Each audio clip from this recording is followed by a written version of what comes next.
Good evening, everybody. We got here a 1v1 between two top-level players, Hera and Miguel, and let's just get right into it.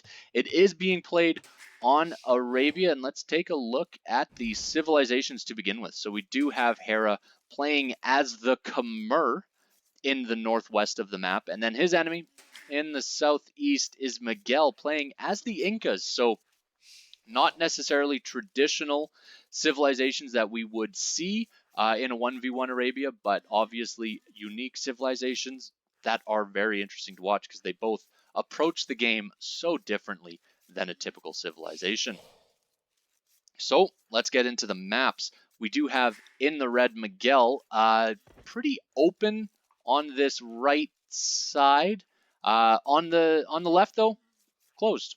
Very easy wall off. If he just moves and he's already sending a villager over here for lumber, that's a good move. A couple houses here could block off here, and then in through the gold should be no problem for him to wall off and maybe even get into the town center. So that will provide a little bit of pocket of protection. Could be good long term. It's just this other side that worries me with the forward gold. This buries, it is in the back, but it's just not ideal at this point in time. And then his enemy, Hera, definitely has the worst map. Much more open on this bottom side, wide open, and even to the right of his town center is fairly open as well. He does have a back gold, which is always nice, but forward berries against Incas is somewhat scary always. And so the good news is Hera is very good at doing little quick walls, choosing to go a little bit more for the fast walls around his wood lines, his gold, his berries. He doesn't necessarily make those big, massive walls that we do see some players play with. And so Hera is pushing in the zebra right off the bat, and both of these players will start to scout out pretty shortly here. So what can we expect out of these two civilizations? Well, the Khmer, of course, being a pretty strong cavalry civilization, might see some elephants if we get into the late game, but very strong with their food economy, with that ability to hide in the houses. They're a pretty unique civilization in that they have a few bonuses that give them just that big advantage if they are pushing out. And then the enemy, one of the few true infantry civilizations in the game. Just such strong infantry and able to counter a lot of other civilizations. So if we do see pikemen or spearmen, that would be able to counter quite a bit of the Khmer. I don't know if we'll get late enough to see some scorpions out of the Khmer, in which case the Incas are not in that strong of a position, but we'll see. We do have both the players now scouting around, trying to spot the enemy, as these goats were finally found by Hera, so just in time. And he is going to move forward. He would be able to guess, because of this gold, because of this stone, the enemy's forward somewhere here. And is he going to run right into this barracks? No, he's not at this point in time, but we do already see Miguel coming up with a barrack, so we will see a bit of a Dark Age rush, and the main gold has been spotted by Miguel now. Will he run into the town center? No, he will not. That is good. He gets walled, but he does make his way around. He did see that town center for just a brief moment. And in the meantime, Hera is scouting out the enemy. He's spotted the berries already, spotted the house. He's got to know, with this main gold, this berries, and this house, that the town center's in here somewhere. And he does spot the back gold. That's a big deal, because not knowing about the back gold would have changed everything. And with the gold already being taken, he's going to know that militia are on the way. So both players on the way up to the feudal age. They will be trying to get any sort of advantage that they can early on, but Hera choosing to go up just a little bit faster, and the barracks is spotted, so Hera's going to know that the enemy is going for a militia rush, and he's going to know that he has this back gold being collected. So good play by Hera. Great scouting on his part to know that the enemy's going to be sending militia forward. And bit of a mistake here. Will he? Oh my goodness, that's a big deal right there. Losing 30 HP right off the bat with that scout. So that scout being weak suddenly makes this Dark Age rush so much more potent. And so Hera needs a response. What is he doing? He drops 2 archery ranges right off the bat. He starts his walling on his little wood line in the back, not walled on the front. But as I mentioned before, being the Khmer, you do have that advantage of being able to just hide in a house, no problem. So a little bit of a wall off here to the right. These 2 villagers will be protected. This villager just running around and will hide in the house as the archery ranges are built. So not much has come out of this Dark Age rush as of yet. Gonna need to see some big changes or big pushes for this Dark Age rush to become worthwhile. No damage really done, not even really delays when you consider the fact that the walls would have been going up probably either way. So the militia walking around trying to see if they can get any sort of damage. And in the meantime, this scout for Hera is walking around the back. And good job for Miguel. Uses his advantage, uses his aggression to build walls in the back. So this wall will be completed by the time any archers come forward. So the Dark Age rush not necessarily going to kill a villager every time, but it at least needs to buy you time. It needs to make you into a better position. And I think that that's exactly what Miguel has done, as he is going to wall off. These archers might be able to make it forward. Depends on what this scout chooses to do. And the scout attacks the villager. This villager actually might die with the archers behind. Oh, there's skirmishers in response. Skirmishers take out that scout. Good move from the skirmishers to be able to engage. And on the enemy is attacking Hera, attacks the berries, causes a little bit of delays and just a little bit of franticness from Hera. But again, not too much damage can be done from these militia at this point in time.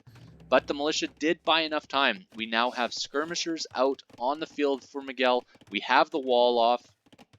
A little bit open still on the right, but there will be enough on the field to defend against the archers once they make their way over. And bad luck, attacked by the second lion now, as the big walls are coming for Miguel.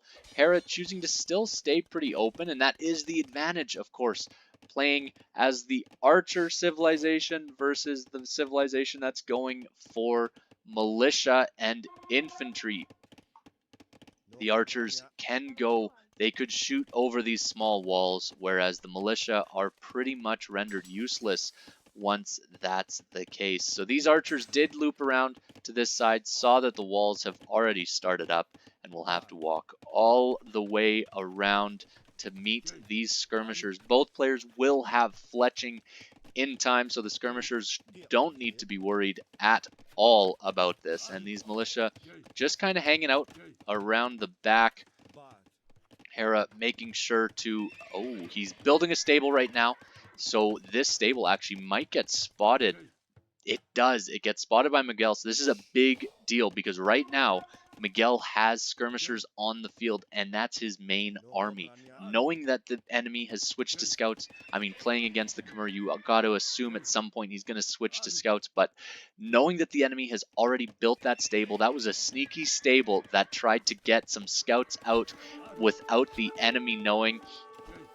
That might have just paid off for these militia, because that allows you to build spearmen, it allows you to add archers, it allows you to really make sure that your skirmishers don't get caught out against these scouts. And not really much of a response though. No real army being built. We've got extra walls being built in behind, making sure that these house walls are reinforced now. But I don't know if there's enough. It looks Miguel is saving up to go to the next age. He is at 500 food. almost at 200 gold, so he's not too far away, but this is a big army that is coming in against him. He's going to need something to respond. I mean, this is no joke. Once we get 16 archers against 8 skirmishers, once these 2 scouts come in the front, there's not too much he can do, as this villager will try to repair. This villager might just die, though. Very weak villager, and these skirmishers, no, able to pick off archers, but I don't know if there will be enough back here for Miguel to respond. Very weak buildings right now. The scouts are going to break in against this attack, so Miguel needs a response, and that's it right here. Tower is going up, but the houses have already fallen. This tower might not even make it up. This could be the end already. Let's see what sort of micro Miguel can do. He is just building what he can. He's on the way up to the next age, but is it enough? That's the question. Will he have anything left? He'll have some skirmishers out on the field. The archers are sitting right underneath this tower, so that's so painful when you're playing as the Incas. So many idle villagers. He's got idols sitting in this town center, in this tower, over by the farms, and there are more archers coming in as a scout is looping around getting attacks. A spearman comes out and immediately gets picked off. The skirmishers are just out of place, but we have these villagers, these idols. This is the beauty of the Incas. They have such strong villagers, able to just go forward with the villagers and attack the archers just like that. First defense is in already for these villagers, and only this civilization could really do that. It looks like the cleanup is going to happen, but what a costly cleanup that has become. So many villagers downed, but quite a few military down for Hera as well. Big villager advantage for Hera, but the cleanup has happened. It looks like, for the time being, Miguel is safe, and he is going to go for eagles. So 2 barracks right away. He is making his eagles, and he's going to need quite a few to engage against the scouts and the archers. Of course, eagles being so strong against archers. Luckily, he has this back gold where he can continue to produce eagle scouts. And we might see the upgrade to Eagle Warrior pretty quickly here, as forging is already on the way in. And there we go. Eagle Warrior is in. This front gold is not accessible right now, and there are a lot of scouts and archers. A 3rd barracks going up right now as the tower is being repaired, but not enough on the field for Miguel. He has got such a weakened economy. Even just losing a farm like this would be disastrous for him right now, as the enemy is on the way to the next age, has armor upgrades coming in, has bloodlines coming in. This is... I don't know how Miguel can come back from this, as he's got his 4th barracks coming up now. I don't believe he has the economy to be producing out of all 4 of these barracks. He might be able to if he continues to add to gold and build farms, but to be building a villager out of a town center and 4 eagles at the same time, very difficult. The Eagles looking for an engagement, but with this many scouts, I don't think they can win it. Just a few more eagles would be needed, and they are falling so quickly to the enemy. The eagles downed, and the entire army of Miguel is wiped up, having to retreat with just 2 eagle warriors, and Hera is in the next age. Hera immediately starts producing knights, upgrades to light cavalry. No, he's going for battle elephants. He wants to close this off immediately.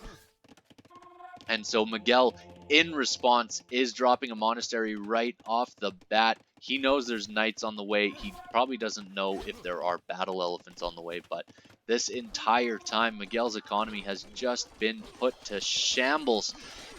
And Hera has been working peacefully. Look at this strong economy with elephants on the way out, Eagles moving forward to try to engage. They might be able to take out these archers, but now that these are light cavalry, it's just so much harder for the Eagles to even try to engage. I don't know what sort of response Miguel could even bring forward. He sees the elephants now. He's got a monk on the way, so he needs to evade the light cavalry, take out the light cavalry with his eagles, and then convert a couple of these elephants with his monks. So he needs to take out the light cavalry. Light cavalry should fall. There it goes. It falls. 2 more on the way. The monk is out. Will the conversion come in before the light cavalry? It looks like yes. Conversion does come in. The monk doesn't quite make it back in, and so just a free monk kill. That is so painful. But one of the elephants has been converted. That is a big deal. Having an elephant on your side can soak up so much damage from the enemy. Spearmen are out, but there is just a constant stream of cavalry coming from the other side. And this light cavalry is so potent against a monk rush. So great play by Hera to ensure that he is making more and more light cavalry as we continue. A knight comes forward. Will the conversion come in? It doesn't. Oh, bad luck there. The monk dies to the knight, and these light cavalry are just running circles around as the knights go to the wood line. Not too much that Miguel can do. This one elephant is still out. We see a monk forward. Will he get another conversion? That is the question here. Healing up the monk for right now and smartly hiding in the town center as he sees these light cavalry coming out. Another monk is on the way, but there are so many elephants on the field. Lots of eagles, but they need to be able to take out the light cavalry, and the light cavalry are so much faster at this point in the game. So monks are out, and one light cavalry spots this monk, and they just two-shot the monks. That's what makes it so hard to engage, is it takes 2 hits for a light cavalry, and that is so easy to do when you are playing with the light cavalry. The elephant that has been converted falls finally, and another monk is trying to get a conversion, but I don't know if he'll be able to. Here we go. Might be able to get the conversion right here. The monk has to run inside. Such bad luck with these conversions. Trying to get one of this monk. This monk doesn't get the conversion. None of these conversions have been going the way of Miguel. And this is over as the attacks continued. And this was just a great play and good use of advantages as the Khmer.